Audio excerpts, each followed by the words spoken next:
Hello again, everybody. My name is DuFay. I'm doing this video alone today. Mary's just fine. She's just not up for doing a video this morning, but she's doing just fine. She sends her love and everything. But I felt compelled to do this video anyway because I wanted to show you the progress of what we have completed thus far. So let me kind of pan around here.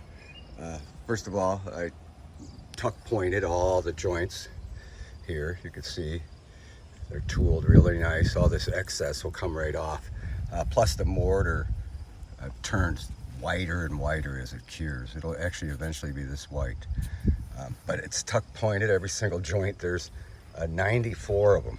And you can see where I used the grinder to bevel into the seam. You know, there was like basically an 1/8 inch gap between each one. And then I beveled each joint and then tuck pointed it with a 3/8 inch tuck pointing tool. And I used quite a bit of mortar, and I also mixed some more extra Portland in with the mortar, which basically what mortar is anyway is Portland, cement, and sand. It's like a tile grout essentially, but natural color. So we got all that done. There are 94 of them. The outside corners turned out real nice as well, as you can see. Isn't that nice? You can't see that too good, it's a little dark, but all the corners turned out really good. And when I finished, got this all done finally, it didn't take that long, to be honest with you. Again, all this excess sands right off. But see how nice that is, and everything's just sealed up real good everywhere. And so after completing that, the next step was to finish around the stairs in the front. Not doing the back steps yet here. That's all getting stone as well, around the stringers and up the column bases and things like that. But I'm holding off because of our little nesting friends here. We got some mourning doves up there. The chicks are getting pretty big, see that? Isn't that cute? They're growing exponentially every day. So we're just gonna leave them be and let the net, when the nest gets empty, then finish around this door with the stonework. First we have to put the Durarock up, the 1/2 inch thick Durarock, like you see here. This will go up around the door about to this point, all the way up, even with that soffit.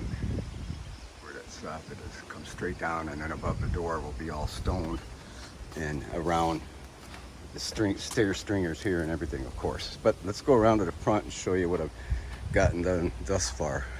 It's windy today, so please excuse any wind you may be hearing. I'm sure you are too, but look at all that tuck pointing. Boy, that was actually kind of enjoyable. It took I think it took like 2.5 hours, and I had just enough mortar mixed. But anyway, see, I got this side of the steps done. Then it looked incredibly awesome. Makes the stairs look like they're stone, made out of stone, of course, but I left off here. I put this nice piece in the center, and then I got a miter around this base, column base. Put a nice piece in the center as well in the front, and then I will on the side here as well, and then go around from there, make it look a little uniform. And then up the stringers, of course, that's where I'm going to start today. Finish off that column base, and then start on this side. Got it all prepped and everything, ready to go, cleaned up and ready to go. But it actually took like all day yesterday to do this side over here. It's amazing how long it takes, because there's very few pieces did not need some sort of work on them, cut, trimmed, mitered, whatever, But doesn't it just look really nice? I knew it would. It looks really tight with it around the door and everything. You can imagine that all complete. But the reason I'm doing it before this vinyl siding is it's really, really messy. You can see all the dust around. In fact, that's what's nice about it being windy, is it blows the dust away as you're cutting, but blows it all over the place. You have to make sure all the windows are shut. But It's very, very messy, and I didn't want to get any dust on the brand new vinyl, which it would, because that vinyl would act like a magnet, and all the dust would be attracted right to it. So I want to make sure I get all this mess done, at least on the front porch, before I start the vinyl siding. Perhaps when I'm done with the front, the nest will be empty and I can start on the back here, but I kind of doubt it.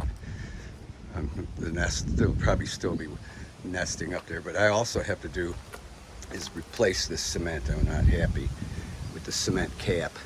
It's not thick enough. It didn't turn out good because we were being bombarded with ladybugs and box elder bugs last fall when we were doing this. So we did a really, really unsatisfactory job. So I'm going to bust that all out and do that all brand new, which I have to do before the stone.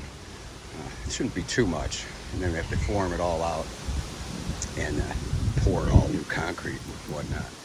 So this back porch is going to be a major project when I get to it. So I might do that after the siding, because I don't want to hold off too much on the siding, because this paper wrap has been exposed too long as it is already. I'm going to get the siding on it, so we might get that done before I put the stone on this. We'll see. It would be nice to be able to get all the stonework 100% done, and all the mess from that 100% done before we start the siding. But I sure am getting anxious on doing that siding. So again, forgive the wind. I'm trying to go in a place where it's not windy, and that's impossible. So, wow, it's actually picked up quite a bit, the wind. We're getting a lot of this cleaned up as we go. That's going to be nice when that's all cleaned up. I don't even want to show any of that. But the progress is going real good. We're real happy with it. Really, really happy with this ledge and how that turned out. So, with that, I thank you for watching, and we'll talk at you later. Love you.